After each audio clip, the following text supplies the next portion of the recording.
2 Coríntios capítulo 9, é o nosso texto, continuando a temática acerca de generosidade. Você tem comido X-Egg Bacon?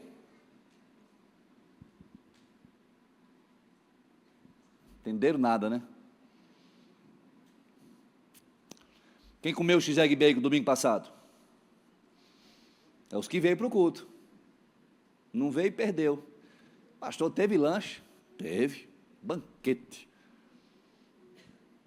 De manhã eu perguntava sobre o texto, ninguém lembrou. Perguntei sobre o tema, ninguém lembrou. O X-Egg Bacon, todos lembraram. A gente falava sobre níveis de comprometimento, da nossa doação, quão dispostos nós estamos para entregar ao Senhor o que dele recebemos. E aí usamos essa metáfora, muito conhecida, né, do X-Egg Bacon, em que a galinha está envolvida, forneceu o ovo, continua viva. O porco, comprometido, sacrificou-se para poder oferecer o bacon. Níveis de entrega diferentes aos envolvidos, aos comprometidos. Mas trouxemos também outras duas figuras, né?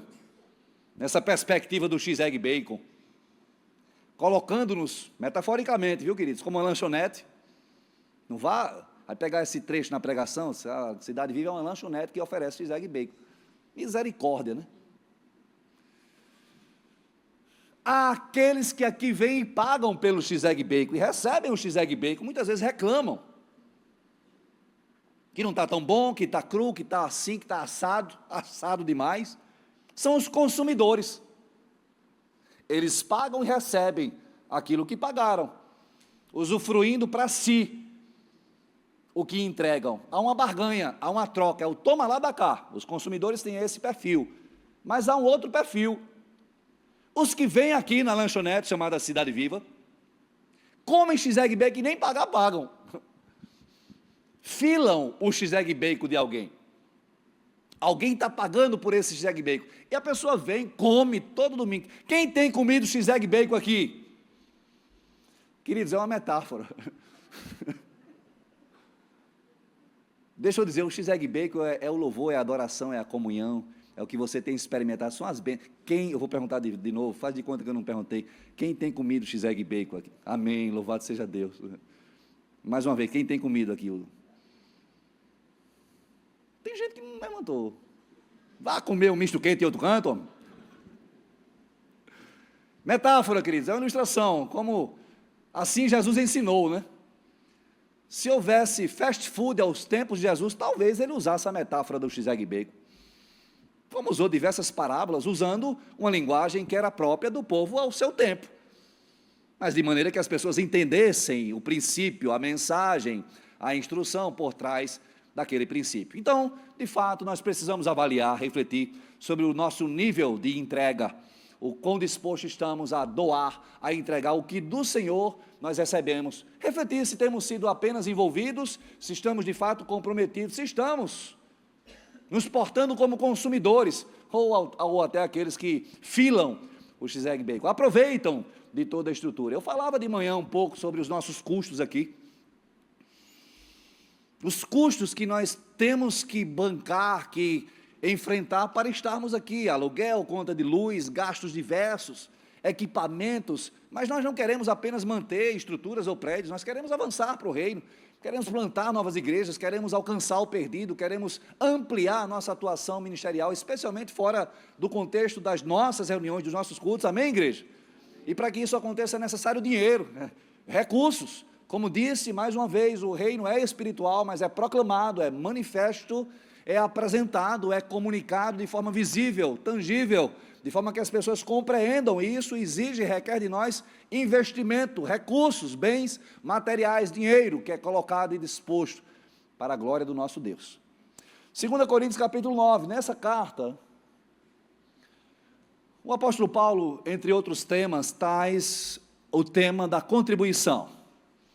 A partir do capítulo 8, ele fala sobre contribuição e fala para a igreja em Corinto quanto à maneira de contribuir. Não tanto quanto ao valor, quanto à quantidade, a monta, mas a forma, a maneira de contribuir. Ele traz como exemplo as igrejas da Macedônia, que eram igrejas pobres, materialmente pobres, mas que a despeito da sua pouca riqueza, dos poucos recursos, contribuíram generosamente. E usa como exemplo essas igrejas na região da Macedônia para a igreja em Corinto. Continuando com esse tema, no capítulo 9 ele fala sobre isso também, e aí nós vamos ler a partir do versículo 6. 2 Coríntios 9, 6.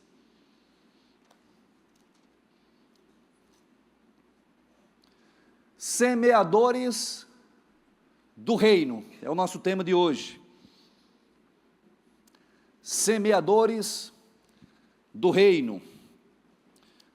2 Coríntios 9, 6, nós vamos ler até o final do capítulo, até o versículo 15, amém, queridos?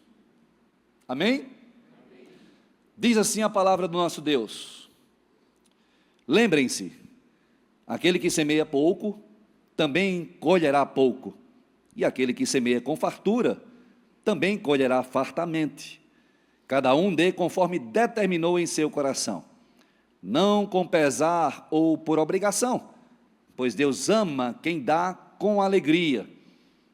E Deus é poderoso para fazer que lhe seja acrescentada toda a graça, para que em todas as coisas, em todo o tempo, tendo tudo o que é necessário, vocês transbordem em toda boa obra. Como está escrito, distribuiu Deus os seus bens aos necessitados, a sua justiça dura para sempre.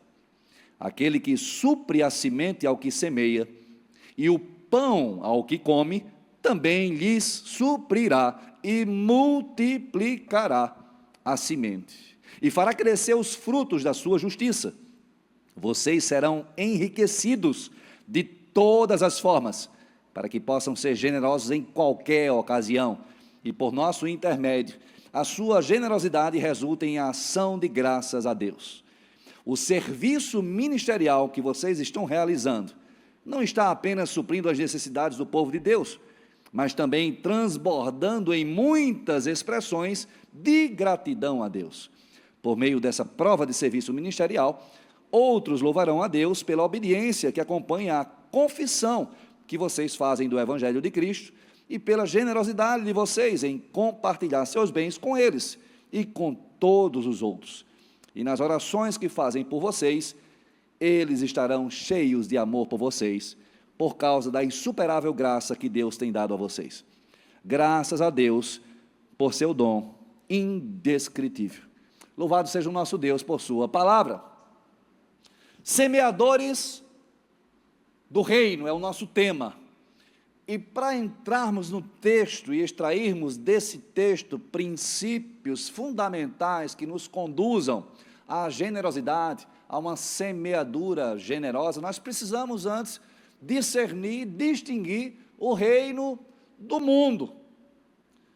Como semeadores do reino, nós trabalhamos em prol do reino. A palavra vai dizer que somos embaixadores de Cristo. Nessa mesma carta, no capítulo 5, o apóstolo Paulo vai falar sobre a nossa nova realidade. Aquele que está em Cristo é nova criatura, eis que tudo se fez novo, as coisas antigas passaram. Ele fala também que aqueles que foram reconciliados, perdoados, aqueles que foram alcançados, contemplados pela graça de Cristo Jesus, dele recebem um ministério, que ele vai chamar de ministério da reconciliação. É como se Deus estivesse fazendo um apelo ao mundo por nosso intermédio. Essa é a nossa responsabilidade, portanto. Essa é a mais nobre missão, a mais nobre posição que nós podemos exercer, que nós podemos ocupar, embaixadores de Cristo, embaixadores representantes do reino. Estamos no mundo, mas como o próprio Jesus orou e intercedeu por nós, não somos, não mais, pertencemos a esse mundo. Aqui estamos, portanto, em uma missão. Eles estão no mundo, mas eles não são do mundo. João capítulo 17. Não peço que os tire do mundo, mas que os livre do mal. Estamos, portanto, em missão. Permanecemos aqui porque há uma missão, há um propósito de proclamarmos o reino que já nos foi apresentado em Cristo Jesus. Há, portanto, um paradoxo, uma oposição entre o mundo que jaz em trevas, o mundo que jaz no maligno, com seus valores, com a sua corrupção, com a sua maldade, e o reino de Deus, no qual nós já vivemos. Por isso, a palavra vai dizer também que nós somos cidadãos dos céus, exercendo uma dupla cidadania, a cidadania celestial e também a cidadania terrena, como sujeito de direitos e deveres, exercendo também neste mundo, em nossa cidade, em nosso estado, em nosso país, também a cidadania terrena, mas prevalece para nós, importa para nós sempre entendermos a cidadania celestial, a missão e o propósito das nossas vidas. Amém, queridos? Nesse sentido, nós somos semeadores do reino. Não vivemos mais conforme o mundo, não vos conformeis por esse mundo, com esse mundo. Transformai-vos, transformem-se pela renovação da sua mente, para que sejam capazes de experimentar, comprovar qual seja a boa, agradável e perfeita vontade de Deus. Romanos 12, verso 2. E aqui nós temos essa exortação quanto à contribuição, a forma, princípios que nos instruem, princípios que nos ensinam sobre semear para a glória de Deus, nos ensinam a sermos semeadores do reino. O primeiro aspecto, se você quer anotar, já registre, já anote, como nós sermos, como seremos, como nós exercermos com fidelidade essa posição de representantes e semeadores. Primeiro aspecto, seguindo a lei da semeadura. Anote. Seguindo a lei da semeadura. Que lei é essa, pastor? Verso 6. Coloca aí no telão, verso 6. Do capítulo 9.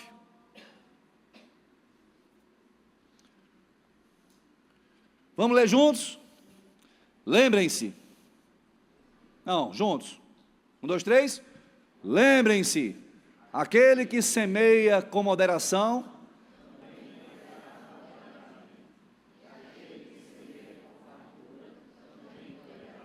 amém. A gente está com problema na versão NVI aí do sistema, né? A NVI diz algo parecido, mas um pouco diferente. Aquele que semeia pouco, também colherá pouco. Pode dar uma ideia diferente, né? Beba com moderação, semeie com moderação. A moderação é algo bom? Vocês estão entendendo o que eu estou dizendo? Moderação é algo bom, sim ou não? A gente pode confundir o princípio. Amém? A palavra aqui não é moderação. O sentido aqui não é moderação, não é temperança. É escassez. Esqueça a moderação. Risque da sua Bíblia. Nós falávamos sobre isso quando tratamos vícios esplêndidos, virtudes e vícios. Não se trata de temperança ou moderação, se trata de dar pouco, se trata de avareza, é o que se opõe à generosidade, é a avareza. No versículo 5, Paulo adverte quanto à avareza, nós não lemos, mas ele diz, então, ela estará pronta como oferta generosa, e não como algo dado com avareza. É só para nós entendermos aqui o contraponto, a oposição entre generosidade e avareza. O texto diz, aquele que semeia pouco, aquele que entrega pouco, aquele que doa pouco. Aqui é a lei da semeadura, amados irmãos. Há uma proporcionalidade. É palavra de Deus. Se eu semeio pouco, eu colho pouco. É uma metáfora, naturalmente, que usa a linguagem agrícola. E se você já plantou, já observou, enfim, todos nós sabemos com a nossa pouca ciência, talvez, o nosso pouco conhecimento agrícola, que se poucas são as sementes, pouco será a colheita, proporcional à semeadura, amém? É a lei da semeadura. Estamos falando aqui sobre proporcionalidade. Então, como sermos semeadores do reino? Seguindo a lei da semeadura, porque é o que Jesus mais nos fala, contando a parábola do semeador, falando sobre uma colheita que é exponencial, a 30, a 60, a 100 por um, exponencial. Essa é a lei da semeadura. Há, portanto, um trabalho. Quando nós estamos aqui falando que, entendendo que nós somos semeadores e que é preciso plantar, há um trabalho que precisa ser exercido, há um trabalho que precisa ser feito, há algo que precisa ser entregue. É o que diz o texto bíblico: aquele que semeia pouco, que entrega pouco, que doa pouco, colherá pouco. Tentamos a Deus quando damos pouco e queremos muito, pedimos muito, nós somos pidões, e devemos pedir todas as coisas, mas avaliar sobretudo o que temos entregado, o que temos dado ao Senhor. Queridos, aqui não se trata de barganha, não se trata do toma lá da cá, mas Deus nos conhece, Deus conhece o nosso coração. Muitas vezes não nos concede bênçãos porque nós pedimos de maneira errada, por propósitos errados, por razões erradas. Muitas vezes não nos concede aquilo que está preparado para nos entregar, porque não temos entendido esse princípio, não temos aplicado esse princípio em nossas vidas. Resistimos, relutamos, sonegamos muitas vezes o que é do Senhor, como nós falamos domingo passado. Não entregamos, não doamos, mas queremos receber. Muitas vezes olhando à nossa volta, vendo pessoas que prosperam, pessoas que têm as suas riquezas, os seus bens materiais, que crescem quanto a bens, ao seu patrimônio, e queremos ter a mesma vida, o mesmo status, a mesma posição, mas nem sempre o mesmo trabalho.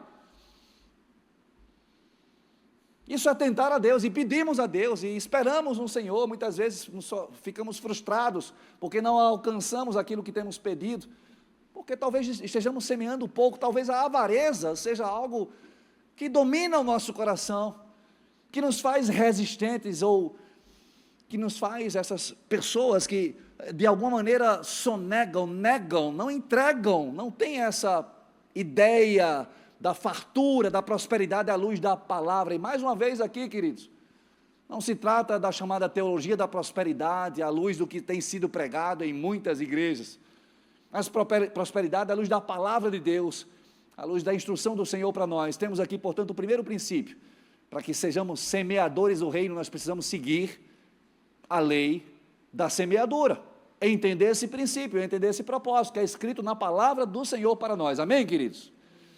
E o texto continua: cada um dê conforme determinou em seu coração, não com pesar ou por obrigação. E nós falamos muito esse versículo, né?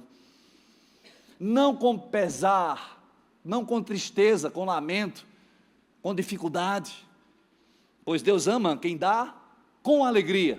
Segundo princípio, anote: além de seguirmos a lei da semeadura, nós precisamos também ter a motivação correta na semeadura.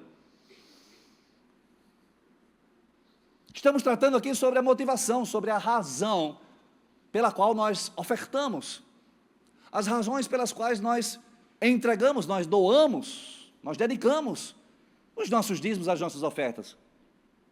Olha, se pegamos aqui na contabilização dos dízimos, ofertas levantados, 2 envelopes com R$100, apenas aqui exemplificativamente, é o mesmo dinheiro, é o mesmo valor. O que diferencia é a motivação, talvez, de alguém que está barganhando com Deus, que entrega 100 esperando receber 200, não sei. É alguém que deu abnegadamente, liberalmente, sabe, generosamente. É a razão, a motivação correta que nos faz experimentar essa alegria. É isso que nós estamos falando aqui. Não diz respeito ao resultado do investimento, mas ao ato em si de doar. Deus ama quem dá com alegria. Nisso consiste a nossa alegria. No ato da doação, porque entendemos que recebemos do Senhor todas as coisas, como falamos domingo passado, que tudo pertence a Ele, que tudo provém dEle. Como expressou o rei Davi em louvor, ao final, quando viu todo aquele movimento, todo o povo de Israel se mobilizando e oferecendo generosamente, de coração e não por barganha, não por obrigação. Portanto, o segundo princípio nos fala sobre isso, tendo a motivação correta na semeadura. É a generosidade, queridos. Aqui estamos falando da ética na contribuição. A ética que deve estar presente em nós no ato de doar, no ato de contribuir, que tem a ver com o ser, muito mais do que o ter. Muitos de nós, eventualmente, não entrega porque diz, eu não tenho tanto assim. Se eu der, talvez me falte. Ainda há essa resistência, essa dificuldade, essa falta de confiança no Senhor. A ética da contribuição para o reino nos faz entender o ser generoso, que precede o ter para dar. O ser generoso decorre de um coração que foi verdadeiramente convertido ao Senhor. Nós falávamos sobre isso no domingo passado. Talvez haja em nós a adoração, a alegria da comunhão, de estarmos reunidos enquanto igreja. Mas talvez o momento em que nós aqui nos colocamos para contribuir, para entregar os nossos dízimos e ofertas, seja um momento constrangedor para muitos, que não contribuem, que não entregam, ou que têm alguma dificuldade, ou que têm os seus entendimentos, o seu entendimento de que talvez o dízimo seja algo obsoleto, algo ultrapassado. Quando a palavra vai nos dizer, estamos aqui no Novo Testamento. Estamos lendo uma carta, um livro do Novo Testamento, da Nova Aliança, em que o Senhor instrui ao seu povo, por meio do apóstolo Paulo, instrui a igreja de Corinto, instrui as igrejas da Macedônia, instrui o seu povo em todo o mundo a contribuírem, e continua para nós sendo um princípio. Continua para nós o dízimo, os 10%, sendo um referencial daquilo que nós nos comprometemos cada um de, conforme determinou em seu coração. Não por obrigação, não temos aqui, eu sempre reforço e repito, como nós entendemos essa liberdade que cada um de vocês, cada um de nós tem na contribuição. Não temos o relatório de quem contribui e quanto contribui. Você sabe que tem igrejas que têm esse relatório, tem essa relação. Tem igrejas que têm um ranking. Quem já participou de igrejas assim? Eu não estou aqui declinando e falando, apontando o nome de líderes, pastores ou denominações, mas tem. No hall de entrada da igreja, o ranking de dizimistas, do 1º ao 10º, quem ganhou esse mês. Existe isso, queridos. Carteira de dizimista, quem já viu isso em igrejas? Quem já foi visitado pelo pastor para entregar o dízimo? Não pelo pastor Ricardo, nunca será. Mas quem já foi? Eu já fui, quando adolescente. A minha família era visitada regularmente, todo mês. Dia do recebimento, estava lá o pastor. Eu não quero aqui, absolutamente, queridos, colocar em xeque a lisura, a idoneidade, o caráter de pastor algum, de igreja nenhuma. Eu aqui estou, mais uma vez, fortalecendo, reforçando sobre um princípio que nos conduz, que é a generosidade. A ética da contribuição deve pressupor a nossa generosidade, porque o ser precede o ter. Eu preciso ser generoso, e o ser generoso não tem a ver com quanto você tem na sua conta corrente.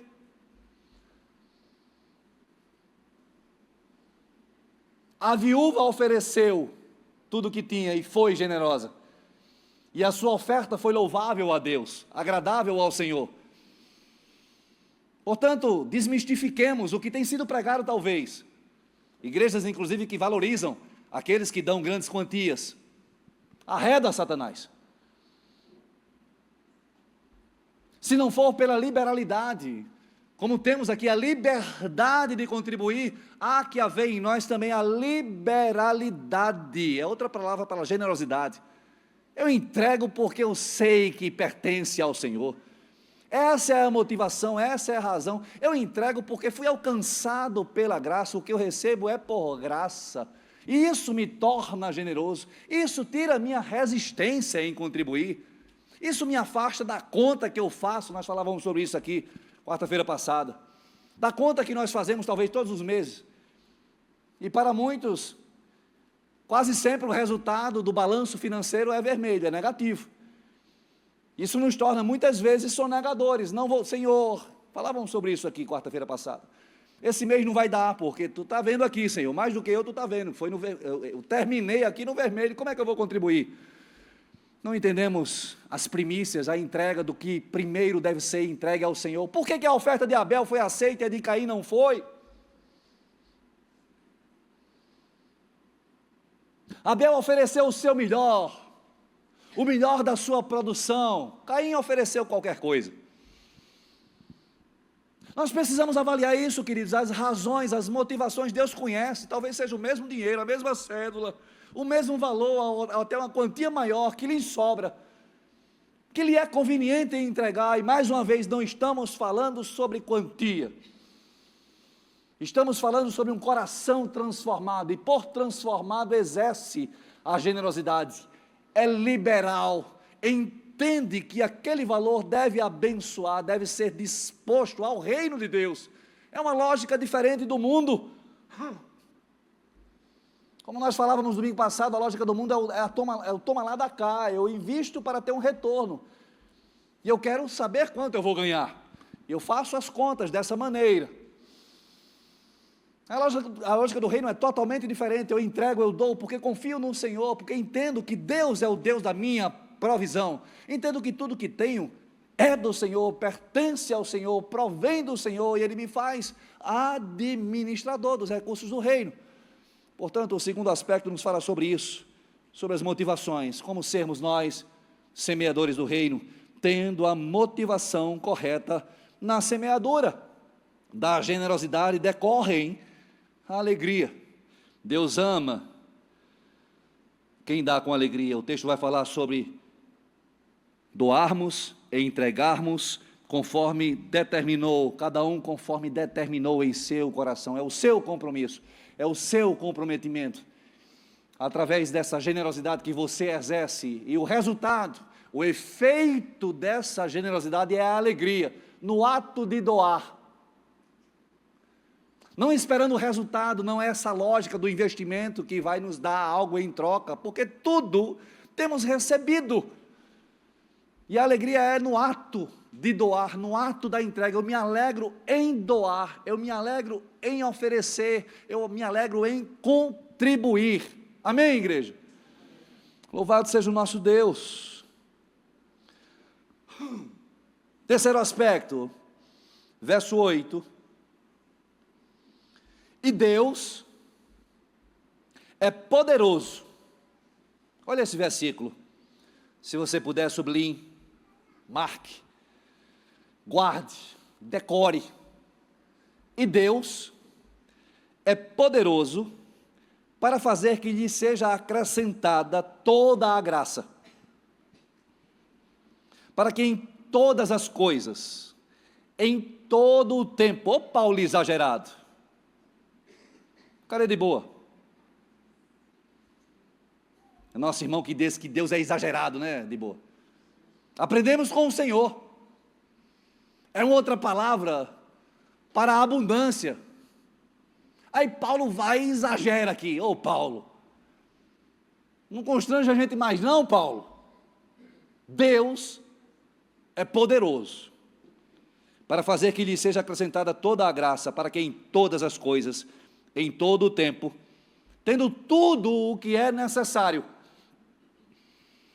vocês transbordem em toda boa obra. O que te falta, meu irmão? Como podemos cantar, louvar ou ler o Salmo 23, ou até esse versículo 8 do capítulo 9 dessa carta, se não termos experimentado dessa plenitude, dessa abundância, daquele que faz por nós mais do que pedimos, mais do que pensamos? O Senhor é meu pastor e de nada terei falta. Por que murmuramos? Por que reclamamos? Porque nos entristecemos, porque há uma dificuldade nossa em entregar, em doar, porque fazemos as contas. Talvez porque não haja em nós a confiança em Deus. Talvez porque não haja em nós a certeza de que Deus nos sustenta, de que de fato o Senhor é o nosso pastor, como escrito pelo rei Davi no Salmo 23. E ele coloca essa relação pastor-ovelha, do que sustenta, do que provê, do que protege, do que conduz. Precisamos entender essas coisas, queridos, não apenas ler, não apenas decorar versículos, textos bíblicos, mas colocar em prática esses ensinamentos, discernir e ter a convicção quanto a essas coisas. Para uma vida abundante, para uma vida plena, aqui está falando de tudo, toda boa obra, todas as coisas, todos os recursos, o que te falta? Talvez um coração convertido, talvez o bolso convertido a Cristo Jesus. As nossas mentes, talvez adorem, louvem, os nossos corações se quebrantam, mas falta, quem sabe, a conversão do bolso, de uma dedicação generosa, de uma adoração por meio dos recursos que o Senhor entrega, confia a nós. O texto diz: e Deus é poderoso. Será que confiamos na onipotência, na soberania desse Deus? Será que de fato Deus é tão poderoso assim? Porque quando eu me preocupo, quando eu me torno ansioso, a exortação de Cristo lá no Sermão do Monte foi exatamente nesse sentido. Olha, quem se preocupa com comer, com vestir, não que nós não devamos nos preocupar com essas coisas, mas ele está falando sobre ansiedade, ele está falando sobre as preocupações da vida, ele está falando sobre os boletos, as contas a pagar, as nossas obrigações financeiras. Quem fica ansioso por essas coisas, quem perde o sono por essas coisas, quem adoece em razão destas coisas são os pagãos, não aqueles que confiam no Deus que é provedor, que é sustentador, que é onipotente, que é todo-poderoso. São os pagãos, os pagãos é que se preocupam com essas coisas. Busquem, pois, vocês, que são cidadãos do céu, cidadãos do reino, busquem em primeiro lugar o reino e a justiça do reino. Essas demais coisas que são importantes serão acrescentadas. Como semeadores do reino, nós precisamos discernir sobre essas coisas, queridos, para nos libertarmos dessa escravidão, dessa vida medíocre, limitada a uma escassez material, por não compreendermos uma prosperidade espiritual, uma prosperidade bíblica que vai muito além de bens materiais, mas inclui, porque aqui o texto está dizendo todas as coisas, todas as minhas necessidades serão supridas, todos os recursos que precisam para cumprir a obra me serão oferecidos. Deus é poderoso para fazer que lhe seja acrescentada toda a graça, para que em todas as coisas, em todo o tempo, tendo tudo o que é necessário, vocês transbordem em toda boa obra. E o verso 10 vai dizer: aquele que supre a semente ao que semeia, e o pão ao que come, também lhe suprirá e multiplicará a semente e fará crescer os frutos da sua justiça. Bota aí, de lado desses dois versículos, 3, 8, 9 e 10, teologia da prosperidade, bota aí. Pode botar, essa é a verdadeira teologia da prosperidade. O texto está dizendo que Deus nos suprirá, que Deus multiplicará. Pastor, essa multiplicação não chegou na minha conta, não. Eu não tenho experimentado dessa multiplicação. O que aconteceu? É para todos? Não. Nananina, não.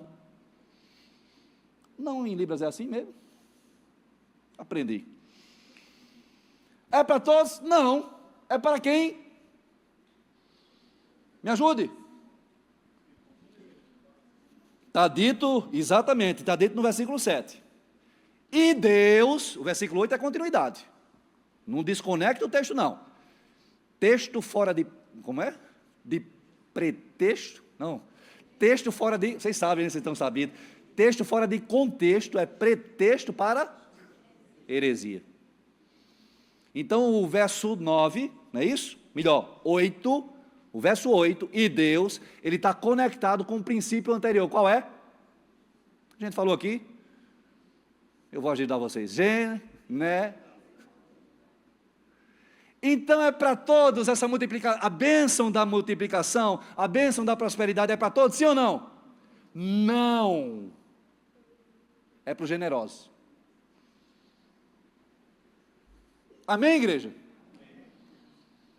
Então você não alcançará isso enquanto tiver um coração avarento. Enquanto estiver barganhando com Deus. Enquanto sonegar aquilo que precisa ser entregue, que precisa ser doado. Você não experimentará dessa bênção. Não experimentará dessa multiplicação, porque o texto está dizendo claramente. Eu vou ler o verso 10, mais uma vez. Aquele que supre a semente, olha só, olha que coisa interessante. Somos nós os semeadores. Amém? Você é semeador? Diga amém. Quem aqui é semeador? Levanta o braço. Levanta, irmão. Isso. Até a semente que você planta, quem é que dá? Nem a semente é tua. Quando você se acha muito, esse mês eu dei uma oferta maravilhosa para a arena, para a igreja. Aí eu me arrogo, aí eu me torno soberbo.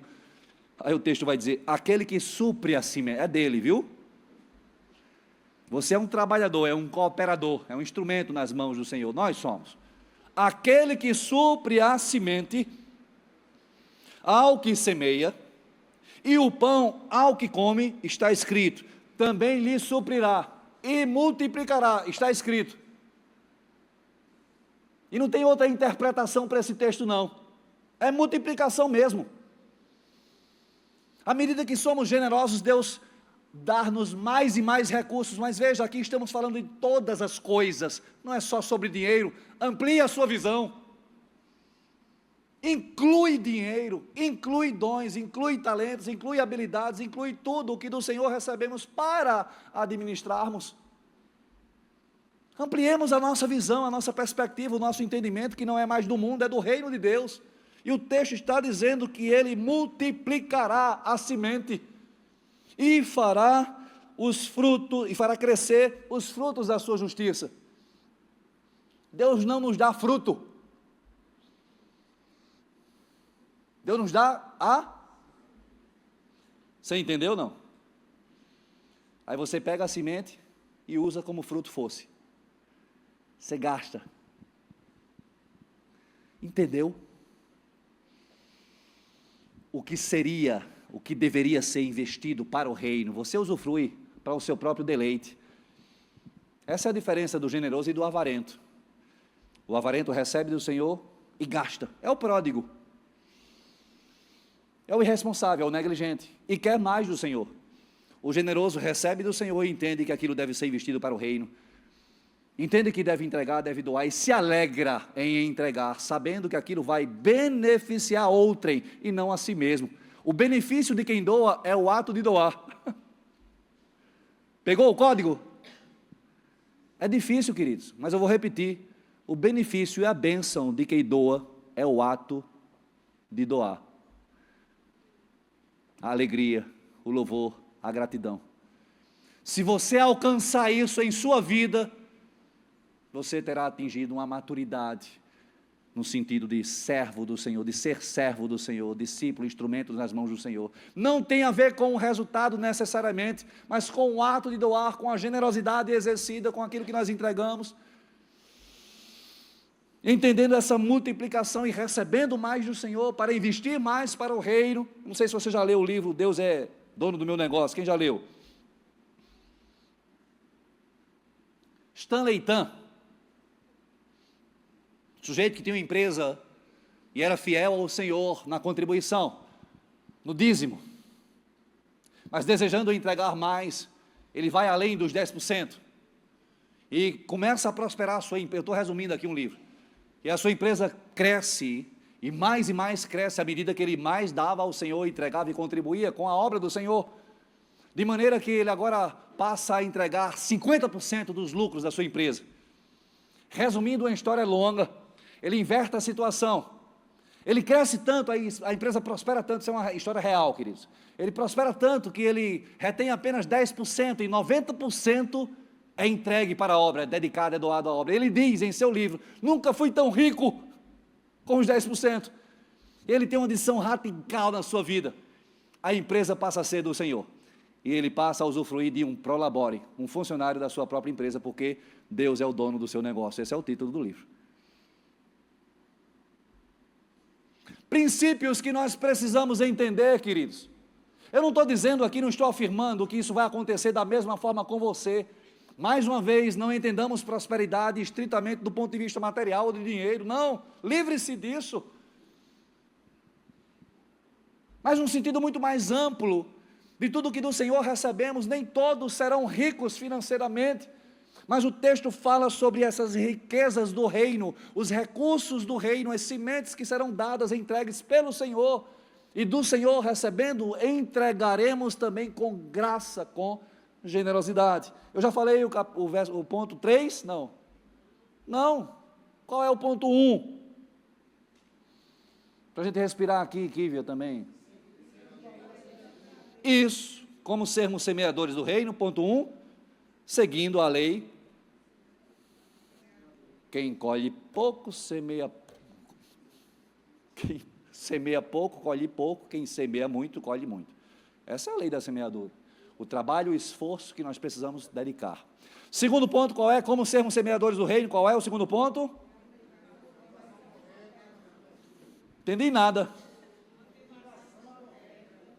Tendo a motivação correta, qual é? A generosidade, a liberalidade, a graça no doar, no entregar, porque do Senhor recebemos pela graça. Terceiro ponto, qual é? Anote. Compreendendo a providência e os propósitos do Senhor.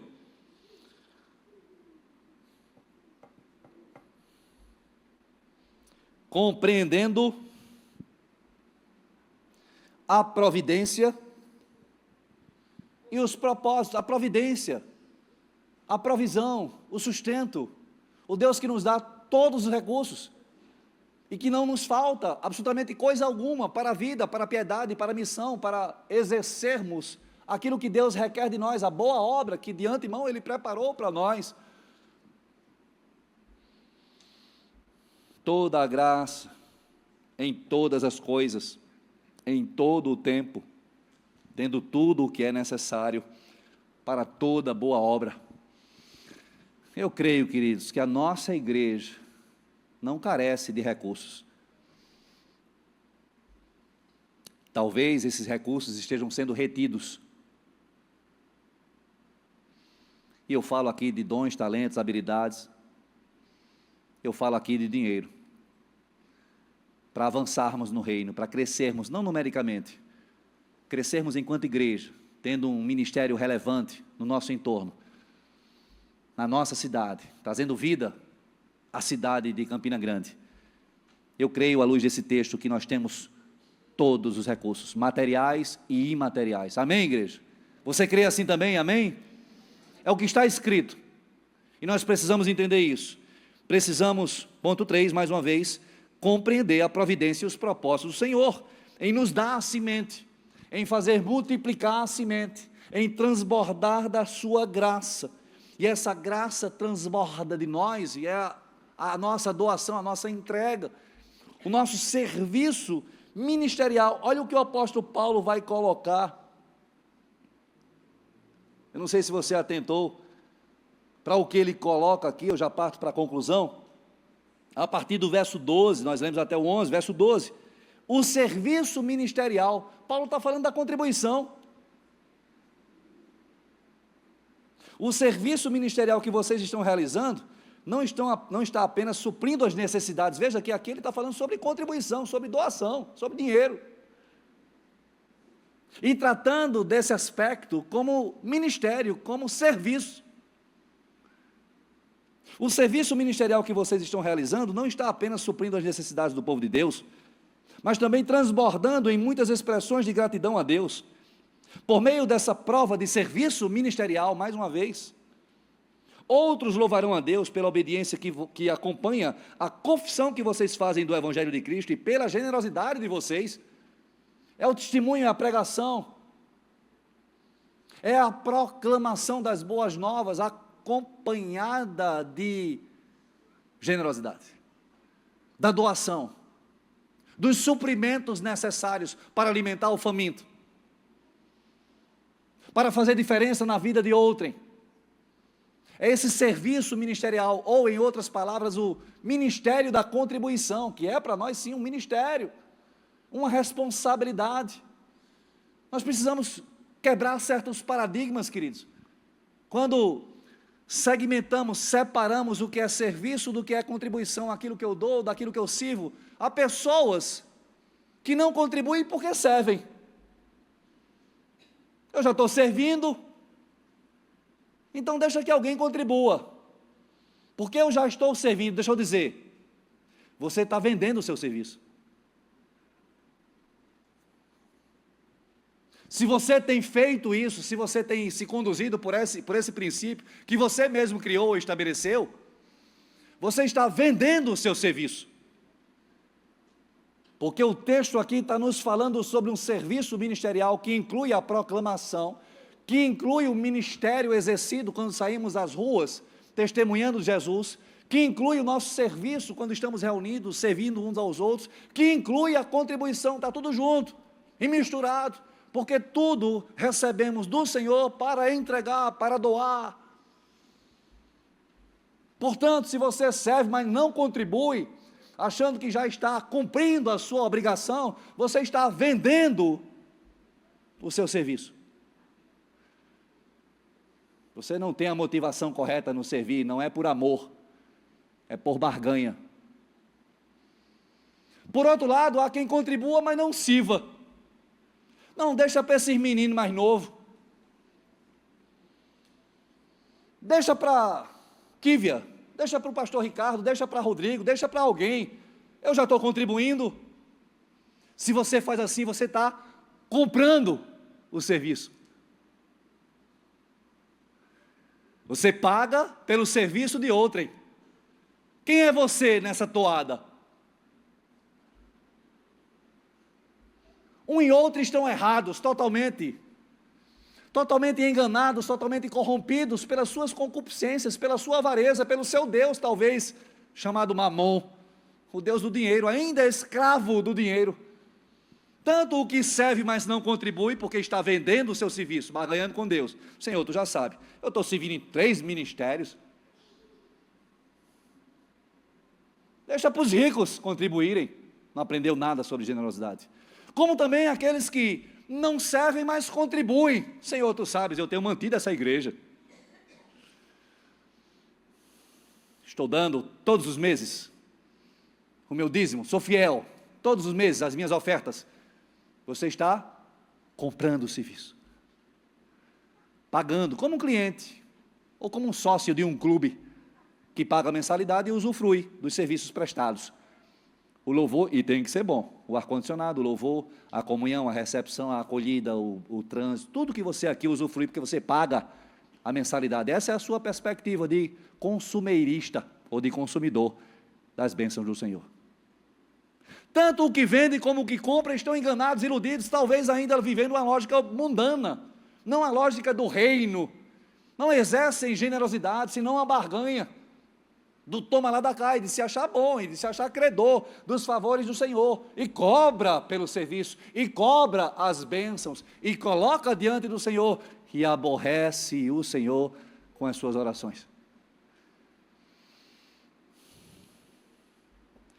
Ponto 4, nos fala sobre estas coisas.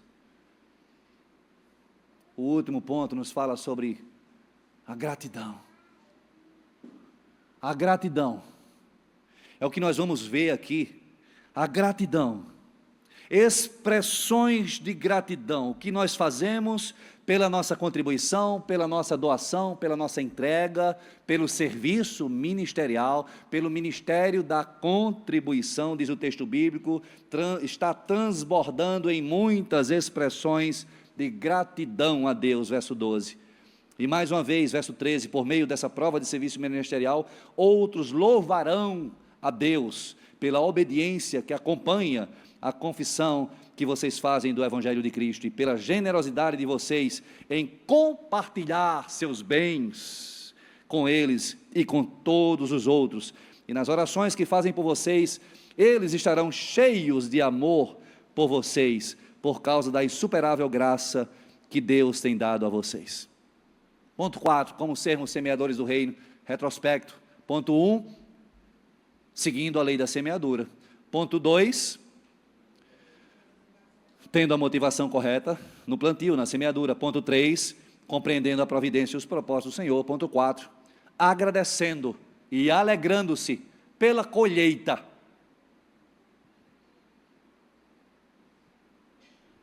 Nos alegramos pela doação, pelo ato de doar, mas também nos alegramos, nos deleitamos pela colheita, pelo resultado do que nós temos investido, ainda que não tenhamos a oportunidade de vislumbrar. Lembrando o que nós vimos domingo passado, Davi não viu o templo construído. Quem construiu foi Salomão, após a morte do seu pai. Mas ele alegrou-se, porque sabia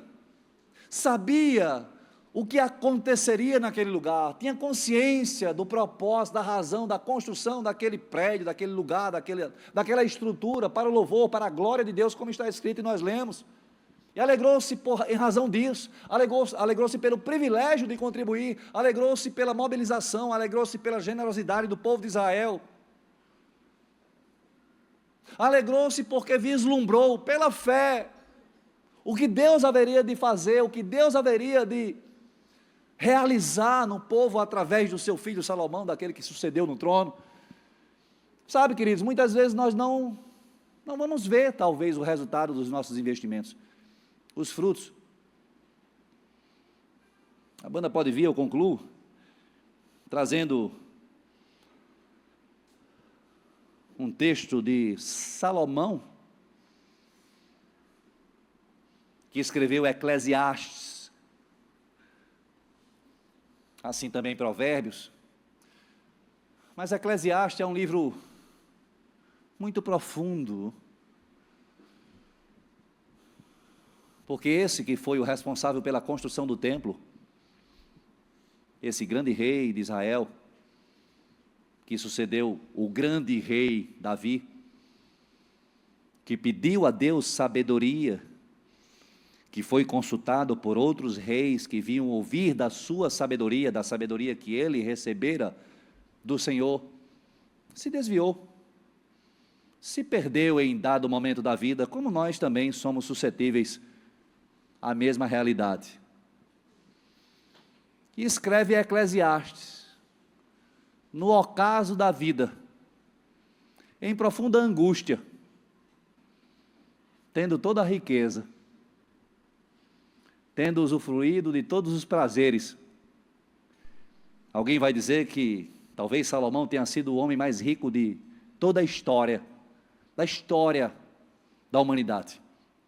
É provável. Era muito rico, muito rico. Talvez as riquezas cresceram aos seus olhos, os levaram a desvios, os levaram à perdição, os prazeres da vida o distanciaram do Senhor, e ele escreve esse livro, em profunda angústia, não porque lhe faltasse bens, não porque lhe faltassem as riquezas, mas porque lhe faltou a comunhão com o Senhor, se perdeu, e retornou e voltou e se reencontrou com o Senhor. E nesse livro, Eclesiastes, ele coloca uma expressão repetidamente, uma expressão muito significativa e que muito nos fala sobre esse paradoxo, essa oposição que há entre o reino e o mundo. Debaixo do sol, esse lugar que nós vivemos, temporário, passageiro, e que terá fim. Debaixo do sol, tudo é vaidade debaixo do sol. E Salomão faz uma clara distinção, uma clara diferenciação sobre aqueles que vivem o reino de fato, Veja, Antigo Testamento, mas tendo esse discernimento, aprendendo na sua experiência com o Senhor, apresentando-nos toda a sua dor, todo o seu sofrimento, repito, não por falta de riquezas ou de bens, quando muitas vezes nós julgamos uma alegria ou uma felicidade, quando tivermos a casa própria, quando tivermos aquele carro, quando tivermos tanto na nossa conta, quando alcançarmos determinado patamar de riqueza material. Ele tinha tudo, mas se perdeu do Senhor. Tudo é vaidade debaixo do sol. E ele diz: percebi ainda outra coisa, Eclesiastes capítulo 9, verso 11, percebi ainda outra coisa, as lições do Senhor para Salomão, debaixo do sol. Outra coisa percebi debaixo do sol: os velozes nem sempre vencem a corrida, os fortes nem sempre triunfam na guerra, os sábios nem sempre têm comida, os prudentes nem sempre são ricos, os instruídos nem sempre têm prestígio, pois o tempo e o acaso afetam a todos debaixo do sol. O nosso investimento não é para esse mundo, queridos. Como semeadores do reino, não entendemos o investir como negócio, que requer uma contrapartida, um ganho, um proveito pessoal. Não, mas é para a eternidade. O investimento eterno que sabemos há de frutificar. Talvez não vejamos, talvez não contemplemos, talvez não tenhamos o privilégio de ver o resultado dos nossos investimentos, das sementes que nós lançamos. Nesse sentido, Jesus também diz lá no capítulo 4 do Evangelho de João: vocês não dizem daqui a 4 meses haverá colheita? Eu digo a vocês, abram os olhos e vejam os campos, eles estão maduros para a colheita. Não há o que esperar, não há o que procrastinar, não há o que adiar.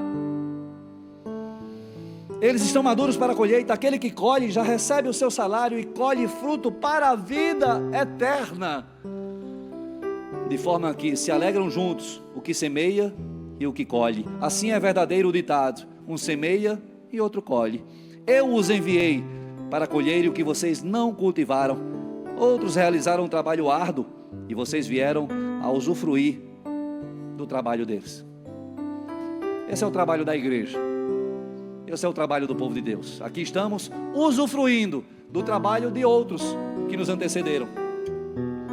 Pastor Pedro, Pastor Saulo, outros que nos antecederam em séculos passados, Pedro, João, Tiago, Bartolomeu, discípulos, apóstolos, outros que nos antecederam e antecederam até os discípulos, Amós, Daniel, Isaías, Malaquias, tantos outros profetas, tantos outros homens e mulheres de Deus, Esther, Ana, Moisés, Abraão, Isaac, Jacó, tantos outros que na história do povo de Deus com o seu Deus fazem parte dessa narrativa. E aqui estamos, colhendo o que não plantamos e plantando o que talvez não colheremos, porque a nossa perspectiva não é para esse mundo, senão para a eternidade. Amém, queridos?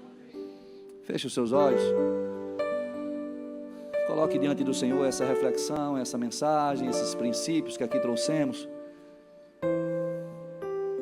Ore por si e peça ao Espírito Santo o discernimento para que você torne-se um semeador do reino, para que você entenda os recursos que Deus tem te dado para serem investidos, para que você exerça generosidade, de um coração transformado, de uma vida verdadeiramente transformada pelo Senhor, de uma vida contemplada pela graça, e que pela graça doa, entrega, contribui, consagra todas as coisas ao Senhor. Obrigado a Deus Graças te damos pelo privilégio de sermos nós, cooperadores do reino, trabalhadores dessa lavoura. Abre os nossos olhos para que possamos ver os campos prontos, os campos brancos. Abre os nossos olhos e faz de nós, Senhor, trabalhadores fiéis, dispostos. Dá-nos força, vigor, discernimento, disposição, ó Pai, para assim agirmos, cumprindo a missão, cumprindo todo o bom propósito que Tu tens a realizar em nós e através das nossas vidas. Eis-nos aqui, ó Pai, nos consagrando a Ti, dedicamos a Ti, ó Deus, os nossos dons, talentos, habilidades, o nosso tempo, a nossa agenda, os nossos planos, os nossos sonhos, os recursos, porque tudo vem de Ti, tudo pertence a Ti, e queremos ser fiéis, ó Deus, no investimento para a eternidade. Livra-nos da barganha, livra-nos, Senhor, da avareza, livra-nos, Senhor, de tudo que nos impede de viver essa plenitude, a bênção da verdadeira prosperidade, à luz da Tua palavra, de acordo com a Tua soberana vontade.